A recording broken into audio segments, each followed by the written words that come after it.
Osvaldo, creo que comenzamos la entrevista, Henry, ¿le parece? ¿Usted? Por favor, Ramiro, dele usted, por favor. Bueno. Osvaldo, querido amigo, ¿cómo le va? Qué gusto. ¿Lo tenemos todavía en Ecuador o está viajando?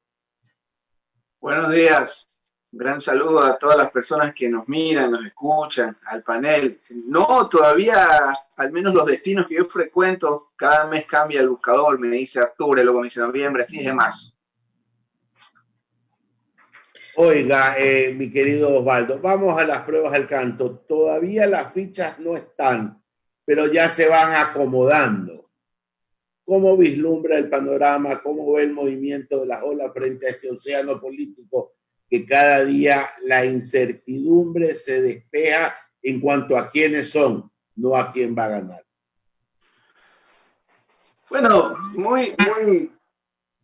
muy reflejo de lo que lamentablemente es nuestro país, ¿no? Instituciones endebles, deslegitimadas, descalificadas, sujetas a la coyuntura. Sí, qué sé yo, si la Asamblea tiene 2%, el CNE ya va por ahí, prácticamente solo nos queda Barcelona, como decía el poeta. Artieda. Terrible, básicamente por la credibilidad y la legitimidad, porque estas instituciones en teoría son las que construyen o son la base de lo que debería de venir, pero un gobierno total y absolutamente despreocupado, más preocupado de salvar el pellejo y de seguir destruyendo lo poco que queda en el país, que de tratar de remediar su patético rol en la historia y ya empezar a hablar de una transición, empezar ya a pensar en eso, ¿no? Yo percibo que eso es el menor de los problemas de las instituciones, y cuando hablo de instituciones incluyo el gobierno. Y eso es preocupante porque el que venga va a tener que navegar en aguas muy difíciles, sea el que nos guste, el que nos disguste, no importa. Entonces hay ciertos mínimos de gobernabilidad que va a tener que crear. Le pongo un ejemplo, ser asambleísta no sé cuánto puede costar. Dos de los tres favoritos, entre comillas, ya hablan de una constituyente. El correísmo plantea una constituyente, que seguramente la van a hacer para en el decreto 002 declarar a Correa beato o alguna cosa así por el estilo. Indultarlo. ¿Perdón? Amnistiarlo. Amnistiarlo, indultarlo, beatificarlo, no lo sé, pero esa es la agenda de ellos y está clara en todo caso, no lo ocultan. Tenemos a los hermanos indígenas que también van por esa línea de la constituyente, en teoría. Entonces, si son dos del pelotón, la pregunta es cuánto tiempo vas a estar en la asamblea si eres asambleísta. Si hay un proceso constituyente, seguramente a los 6 meses máximo vas a durar un año en ese cargo. Entonces hay demasiada incertidumbre, que para mí es lo más preocupante que la coyuntura, que quién va primero, segundo, que si es el banquero, que si es el huelguista, que si es el correísta, eso es lo de menos. Me preocupa las condiciones en las que va a recibir el próximo gobierno, porque si un gobierno arranca con la legitimidad o popularidad que tiene este gobierno, ese gobierno no dura 3 meses arrancando, y eso para mí es extremadamente preocupante. En una situación, mire, el Ecuador ha tenido 3 grandes crisis en su historia. Primero, que no nos fundamos en 1830, eso es falso. En Riobamba hubo una constituyente que prácticamente ratificaba el rol del Ecuador como Estado Federal de Colombia. La verdadera independencia del Ecuador, o la creación ya formal del Ecuador, es en 1835 en Ambato. Desde 1835 en Ambato a la fecha, donde realmente ya queda claro, es más, hasta 1835 no estaba claro si el Cauca era Ecuador, había delegados de Pasto, etc. A partir de eso hay 3 grandes crisis. La una fue la del siglo XIX, acuérdese usted cuando hubo 4 gobiernos, Franco en Guayaquil, García Moreno en Lima, en Quito, había un cuencano que creo que era Borrero Cordero, siempre me confundo, y una loja federal.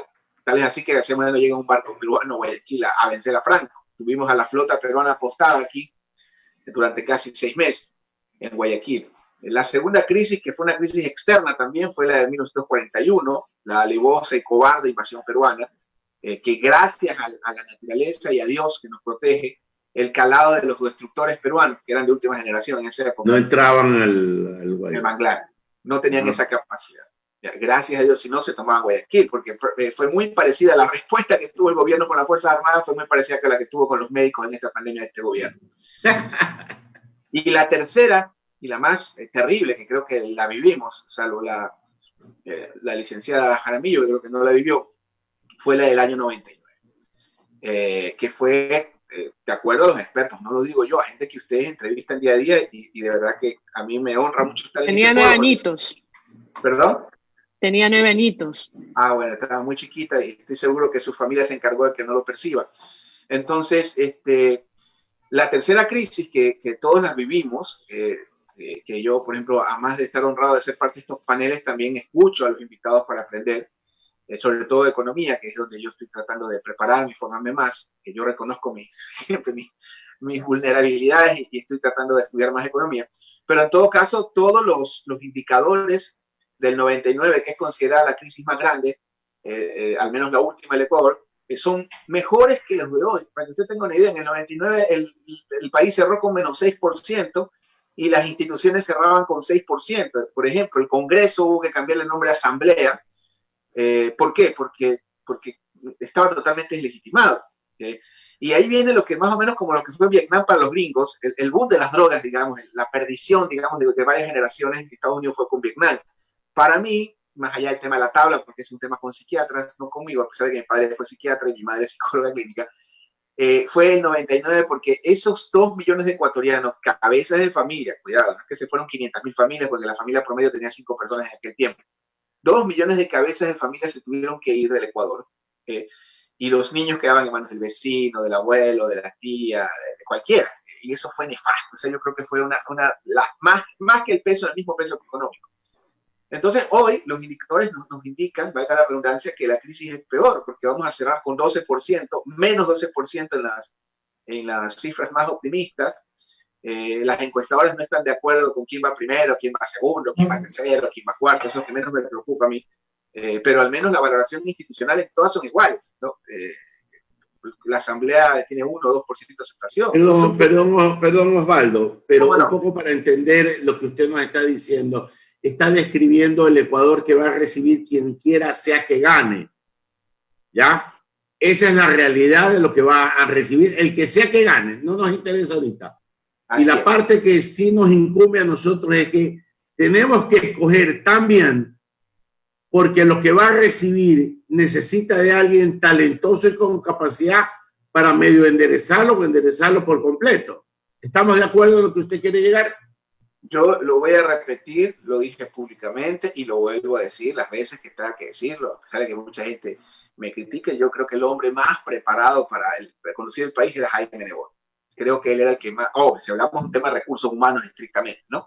Ya lo electoral, esa es otra historia. Lamentablemente, por razones que bueno, que él sabrá, no corrió, o si le daban o no los números, eso es lo de menos, porque esto se gana en la cancha, ¿no? Pero bueno, más allá de las opciones que hay, que todas son respetables, en ese sentido, yo creo que indistintamente de que gane el más capaz o el no, o el que no sea tan capaz, eso es relativo y subjetivo, es el hecho de que quien gane van a estar acuerdos mínimos con todos los actores políticos. Entonces, si vemos la realidad, o sea, porque mire, el menor problema es el electoral, o sea, hay todas las condiciones, y hay lo que estoy viendo en todas las valoraciones, ni siquiera cuantitativas, y eso ni me importa, las cualitativas, digamos que ya no nos importa el examen de sangre, estamos preocupados por la biopsia, cómo está ese cáncer creciendo, hay que detenerlo. Bueno, en las valoraciones hay mucha bronca, doctor Cepeda, mi querido docente, hay mucha bronca, hay mucha desacierto, desesperanza, desilusión y mucha bronca. Entonces, Dios quiera que eso nomás se mitigue y se extienda en lo electoral, y seguramente el pueblo nos dará un castigo y una sorpresa, seguramente eligiendo a quien le da gana. Y yo reivindico, creo que el pueblo sabio, salgamos de nuestras burbujas, de la lista, de redes sociales, de quién mejor. El pueblo tiene otra visión y al final es soberano y decide.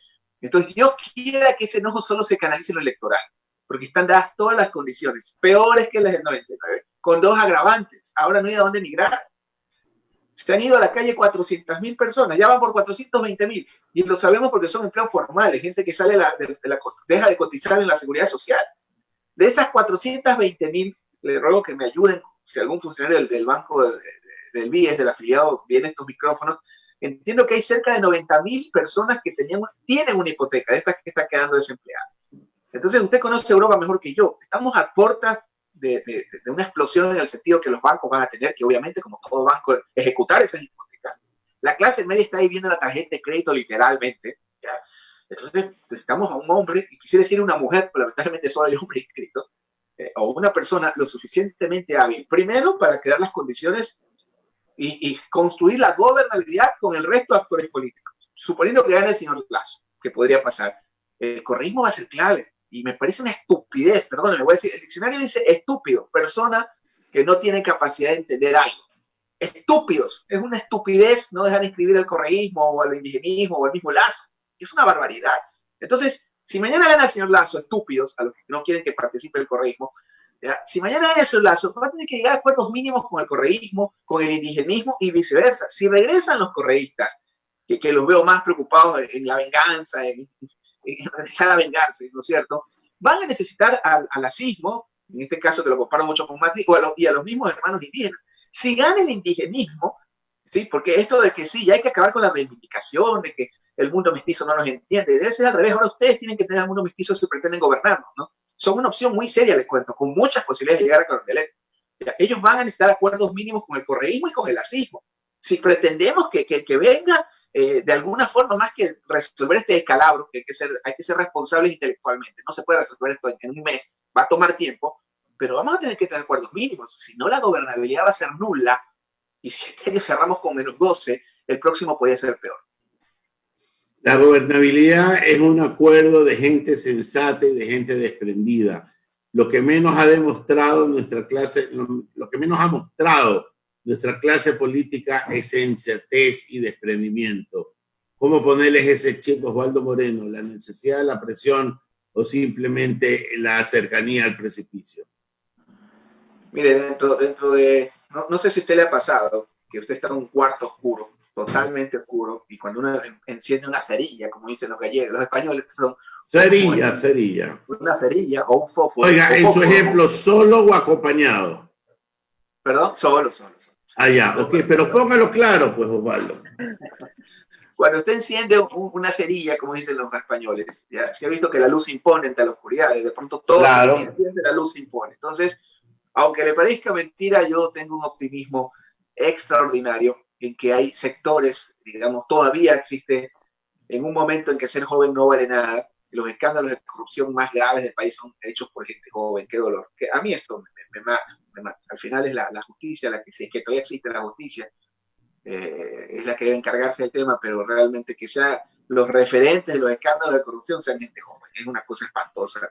Que un carnet de discapacidad, una concesión que da el Estado solidariamente y necesariamente una persona que necesita esta ayuda, sea un mercado, es una barbaridad. O sea, realmente el grado al que hemos llegado en pleno siglo XXI, cuando hay más comunicación para estar más al tanto de lo que está sucediendo, ni le cuento lo del resto, que parece una cloaca desbordada. Pero a pesar de eso, yo creo que hay espacios en los cuales todavía hay gente buena, todavía hay gente honesta, que debe tomar las riendas de lo que está sucediendo en el país. Y esa gente, mire, a Perón alguna vez le decían, general, hay gente mala en el gobierno. Y él decía, sí, lo que pasa es que los buenos somos muy pocos. Bueno, yo creo que los buenos son muy pocos, pero hay y existen. Y estoy seguro que el señor Lasso, el señor Jack Pérez, el señor Arrauz debe tener gente buena, así como, no sé si se acuerdan cuando el señor manda a destruir Sodoma, más o menos así, por amor a un justo, no destruyó la ciudad por amor a 10 justos. Estoy seguro que por amor a 5 justos la política puede continuar, porque al final el camino es peor. Cuando yo escucho ese diálogo, también un diálogo estúpido, de acuerdo a lo que es el diccionario, yo no estoy insultando a nadie, estúpido significa algo que nadie entiende. No puede usted destruir las instituciones. Vamos a acabar con la asamblea. Imagínese de sacar en un país el poder legislativo. Es una barbaridad, pues. Es una barbaridad. Entonces, a veces las respuestas son peores que las soluciones que se plantean son peores que los problemas. El remedio es peor que la enfermedad. Imagínese, yo escucho, y sabe una cosa, pero a mí no me preocupa cuando lo dicen personas que está bien que lo digan. Yo tengo colegas politólogos que abiertamente y suelto de huesos lo dicen, que la asamblea no debe existir, güey. Entonces, ¿dónde está el tratado de gobierno civil del logo? ¿Dónde están, por Dios, todas las instituciones? Entonces, es una barbaridad. Yo creo que entramos en una instancia, insisto, en la que el que gane, que a mí, porque soy honesto, a mí no me importa quién gane o quién pierde, eso para mí es secundario. Me importa es cómo vaya a estructurar los elementos mínimos de gobernabilidad para efectos de poder salir de este hueco espantoso, ¿no? que fue el correísmo el culpable, ya es perfecto, pero hay 3 años y medio de morenismo y medio, pues, ¿no? Donde ha habido recetas totales, absolutamente neoliberales. O sea, a mí no me vengan con el cuento de que Moreno es izquierda, eso es falso. En el momento que Martínez asumió la conducción de la economía, esto es más neoliberal que, digamos, que las revistas estas de la economía austriaca. Pero en todo caso, más allá de los descalabros del socialismo y el neoliberalismo que han aplicado, yo creo que es fundamental que el próximo presidente llegue a esos acuerdos mínimos para garantizar la gobernabilidad. Lucía, le damos paso, pero primero déjeme saludar a Jaime Velázquez. Buenos días, Jaimito. Ya, no puede hablar. Buenos días. Así es, déjelo. A Jaimito. ¿Cómo le va, mi querido Lucía, Ramiro? Buenos días. Bien, aquí comiendo su avena. Qué bueno. Licenciado Osvaldo Moreno, ¿qué tan importante hoy es un jefe de campaña en los partidos y movimientos políticos? ¿Cómo le va? Creo que leí un tuit de una de, no sé si de estudiantes o seguidoras, que decía que usted mencionaba que el jefe de campaña no tiene que tener ese protagonismo dentro, pues, de una campaña electoral, valga la redundancia. Ok. Qué buena pregunta que me hizo usted. Mejor hablar de esos temas que los otros. Le agradezco por ubicar. Mire, a ver, ahorita hay una discusión entre colegas. Yo no es que emita las licencias de quién puede, quién no puede, quién es mejor, quién no. Yo soy un simple obrero de la comunicación política y siervo de este país. Mire, el problema es que yo percibo que hay ciertos comportamientos mínimos, básicos y éticos. Siempre me confundo. ¿Usted es abogado o periodista? O las dos cosas. Abogada, las dos cosas. Abogada y comunicadora, sí. Me confundo con su hermana siempre. Ok. A ver, usted como abogada no ventila los casos de sus clientes. ¿Cierto? Si usted tiene un divorcio donde si es por mutuo, si es no es de mutuo acuerdo, etcétera, etcétera, ¿no? Hay ciertos datos de su cliente que usted se va presa moralmente, que es peor para mí que la otra, por romper. Claro, por el derecho canónico. Exacto. Hay ciertos parámetros éticos mínimos, profesionales, que yo creo que todo oficio o profesión debe tener. Entonces, para mí, insisto, yo no juzgo al resto, solo se los digo, como Isaías en el desierto, una voz en el desierto, ¿ya? Para mí es fundamental la confidencialidad en una prestación profesional de este tipo, al menos más cuando estás en el tiempo de la elección, inclusive hasta por tu seguridad, que cuando uno está en otro país tiene que estar, tú no sabes, pues hay un dicho muy montubio que dice que el muerto no reclama. Entonces imagínese usted, uno en otro país. Entonces yo tengo colegas y está bien que se toman la selfie con el candidato en tiempo real, dan declaraciones por él. Veo gente que hasta presenta casos de campaña para premios en campañas que no terminan. Así de informal, así llega compulsivamente para mí. Entonces yo creo que hay un estándar, usted la reto a que revise todas mis redes sociales. Si algún día no tiene nada que hacer, o por lo menos un par de semanas, ¿ya? No hay una publicación, al menos de nuestra empresa y de todo mi equipo, porque me ha tocado en algunas prestaciones prescindir de servicios de gente que me ha subido una foto, ha dado cualquier tipo de insinuación de que estamos en algún lugar. Ya después de la elección, si por mutuo acuerdo, yo la verdad tengo una extraordinaria relación con toda la gente que ha trabajado, con la que hemos servido, ellos están de acuerdo y quieren tener en su vitrina uno de esos aparatitos que están arriba de mi cabeza, genial. Pero en tiempo real, el equipo de campaña debe entender de que el gran protagonista es el candidato. Esa es la cabeza, ese es el objetivo, ganar la elección. Y obviamente, si es un tema de gobierno, es otra historia. Aunque la verdad no me gusta tanto el gobierno, porque el gobierno es dinero público y el dinero público siempre es un dolor de cabeza. Eso he visto. Casi yo no hago cosas públicas, ¿no? Si es con dinero público, prefiero evitar. Entonces, dicho de otra forma, como yo le digo, usted verá en mis redes eventos académicos, atendiendo a la prensa, pero nunca un candidato o un cliente. Hay compañeros que lo hacen, que se tatúan o casi que quieren tatuar en el pecho el nombre de ellos en su cliente. Yo eso no lo comparto, me parece extremadamente informal. Entonces el rol del director de campaña, que es otra cosa, no hay que confundir al estratega, digamos, al consultor o al asesor externo. Yo en ninguna campaña estoy en el día a día, porque cuando tú estás en el día a día, y de hecho estamos, si me permite la cuña, el doctor Cepeda, estamos ayer inauguramos la segunda edición del Diplomado de Comunicación Política del Departamento de Educación Continua de la Universidad Católica. Arranqué yo, estamos dando vía online por pedido del departamento y del economista Mauro Tocanini. Un saludo al rector.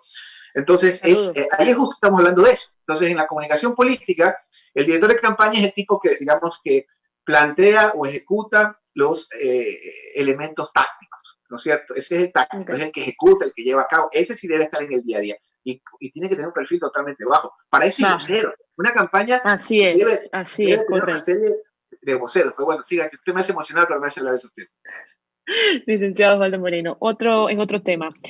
La corrupción, al igual que la pandemia, es uno de los problemas pues, más graves que enfrenta el país, desde luego el gobierno de turno. Desde diferentes frentes se ataca este mal, que no es nuevo, pero que sí afecta mayormente a todos los ecuatorianos en el contexto de la emergencia por la que se atraviesa producto del COVID. ¿Cuál es su opinión sobre todo este pues, entremado de corrupción? A ver, a veces, no siempre, y un saludo fraterno al ingeniero Velázquez, a veces, pareciera que el Ecuador era Suiza antes de correr. Bueno, resulta que aquí vivíamos en Noruega, éramos un país sin corrupción, éramos una cosa extraordinaria, ¿no? Todos pagamos impuestos, era una cosa del otro mundo, ¿no? Yo creo que el problema de la corrupción lo acarreamos desde 1835, no 30, cuando empieza la República a existir formalmente, básicamente por dos grandes problemas para mí. El primero, una falta de control, ¿sí? Eso es fundamental. Los políticos necesitan más control, no más poder. Entonces, en la medida que hay transparencia, en la medida que usted tiene acceso a la información, es más difícil que esto te pase. Eso es inevitable. Corrupción hay en Estados Unidos, aunque no lo creen en Finlandia, en Noruega, existe. Hay muchas formas de corrupción. Pero la corrupción tiene un actor activo y pasivo, ¿no es cierto? El que corrompe y el corrompido. Yo no sé si está bien dicho ahora corrompido, ¿no? Entonces, hay dos actores ahí. Entonces, pareciera, por ejemplo, insisto, una vez más, esto es muy de la banana república, de que el único caso de corrupción que aquí ha existido es el de los señores correístas. Indistintamente, insisto, yo lo digo y lo repito, para mí fue un error que por qué Arauz va primero y podría ganar en primera vuelta, porque el gobierno se encargó de tenerlos en vigencia, pues hizo del juicio correr una política de Estado, después sacó encadenado a la señora Pavón, al señor Hernández, ahorita fortalece el relato tratando de dejarlos inscribir. No sean estúpidos, perdónenme que repetir esa palabra de acuerdo a lo que dice el diccionario, estúpido el que no entiende. Y siguen, están encargando. A veces yo creo que hay un tongo. Esa gente que me dice que hay un tongo, que ya está arreglado, puede ser, ya estoy empezando a pensar que sí, que ya siguen siendo amigos y que esto es parte del show para que regresen al poder. Entonces, en ese contexto, la corrupción básicamente para mí es un problema, una de las instituciones. ¿Ya? Las instituciones al servicio de la coyuntura. El correísmo va primero, sácale la sentencia en casación récord en la historia. Los indígenas están primero, mándale la Contraloría de Yacu Pérez. Alvarito está primero, descalifícale el movimiento. Las instituciones están al servicio de la coyuntura. Por ahí empieza el tema de la corrupción.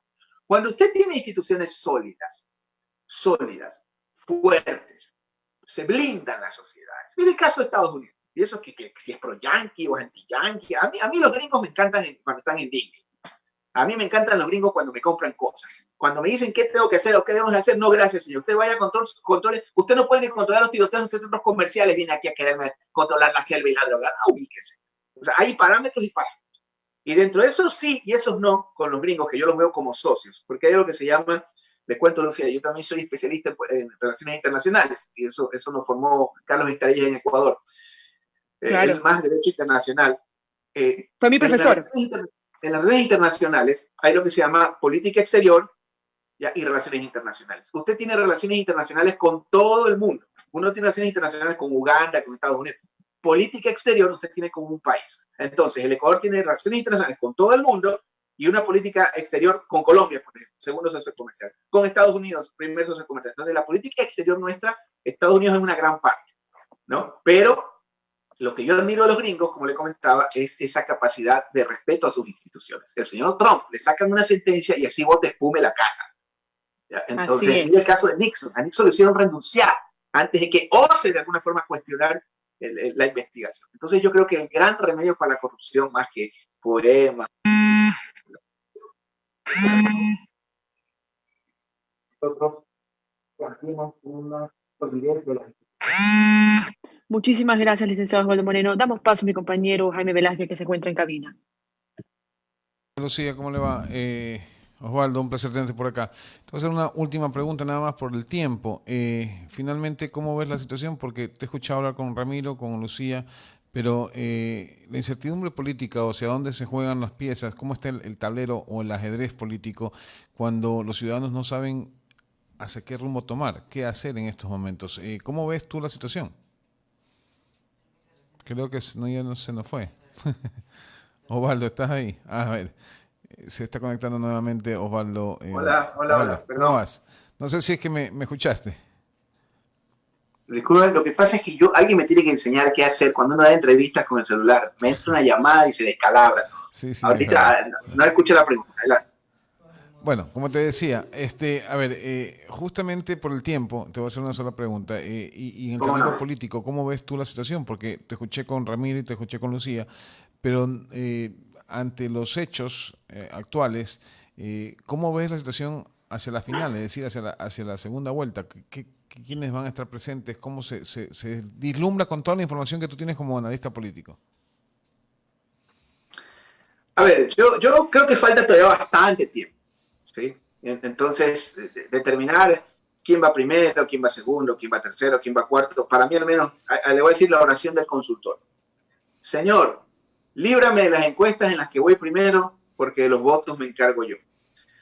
Entonces, hay otros indicadores que al menos a mí, le comento, a mí como profesional de esto, lo que menos me importa o me llama la atención es la intención de voto. De ahora a 6 meses, a 4 meses. Eso no significa que debo ignorarlo totalmente, pero hay otra serie de indicadores más valiosos, sobre todo los cualitativos, ¿correcto?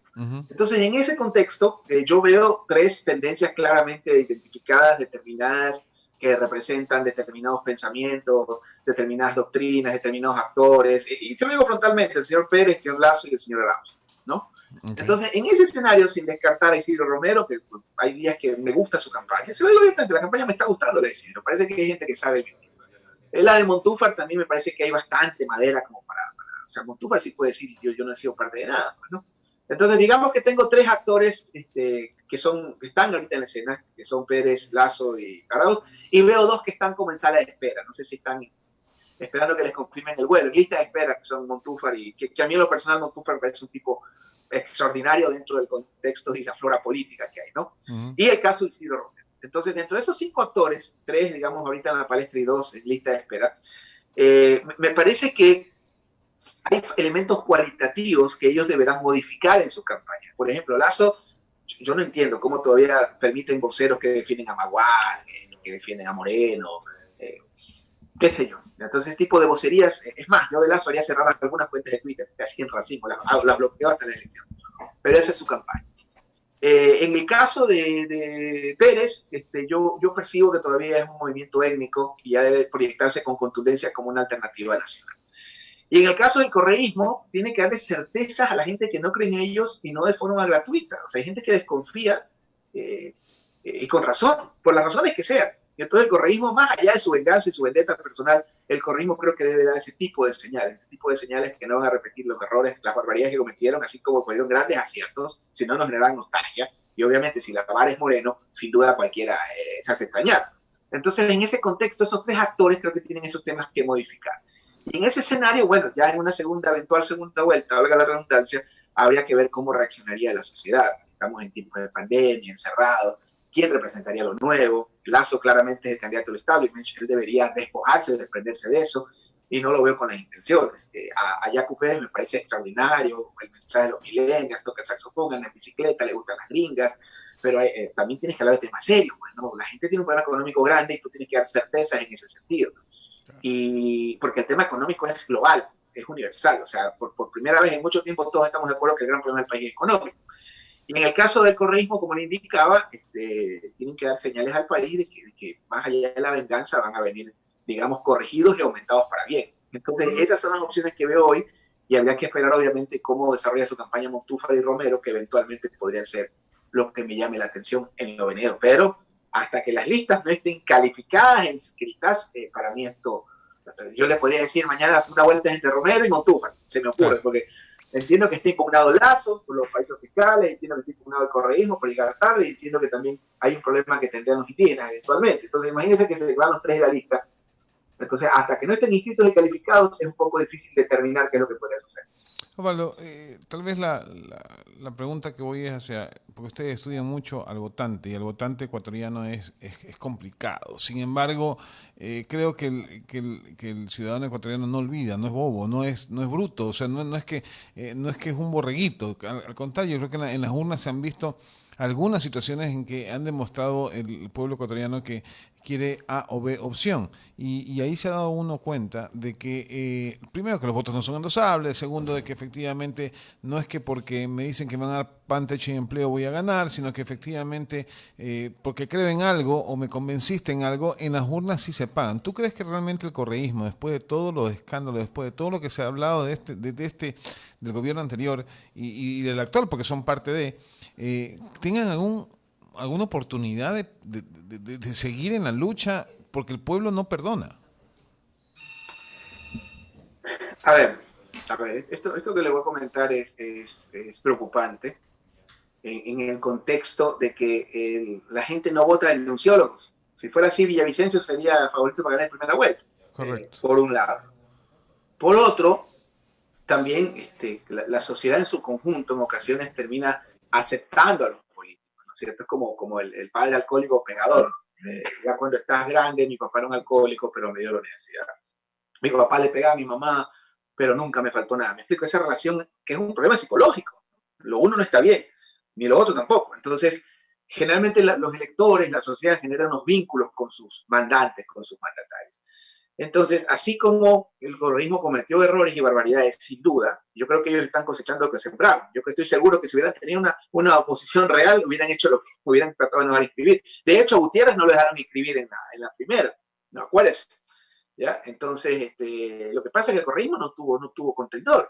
Con todo respeto, la oposición era la prensa. No tenía un opositor político y creo que todavía no lo tiene. Entonces, en ese escenario, pienso que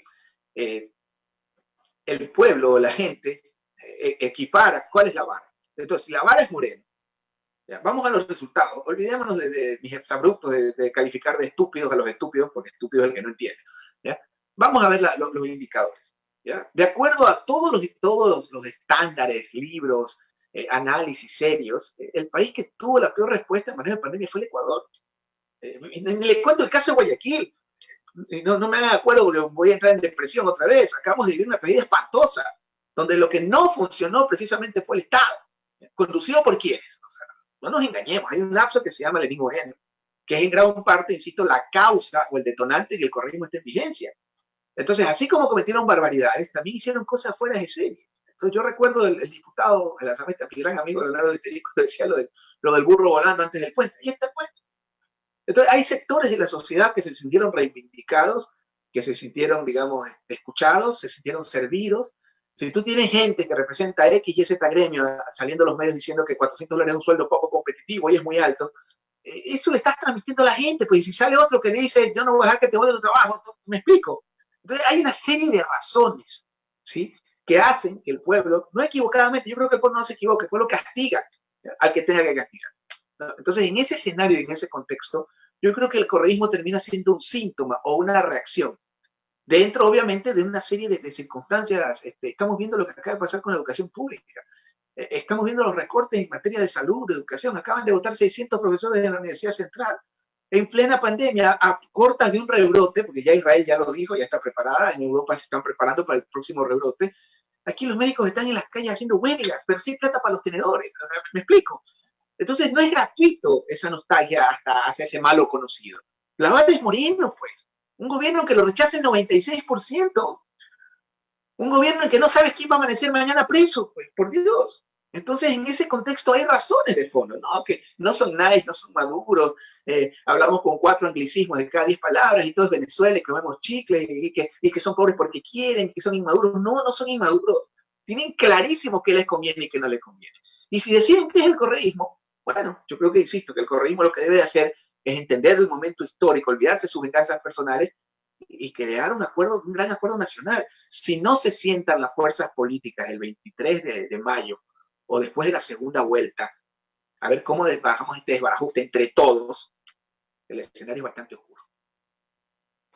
Por el tiempo, la verdad es que sería bueno seguir conversando, pero no podemos. Pero muchísimas gracias por estar aquí y esperamos volverte a ver Ya, pues acá en la cabina, ¿no? Y no sea a través de la plataforma. Pero muchas gracias.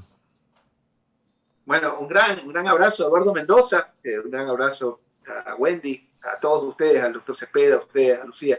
Siempre es un gusto poderlos atender y les agradezco su paciencia. Cada día me sorprenden de ver que me siguen invitando. Cuídense. Un abrazo, Osvaldo. Abrazo, Osvaldo.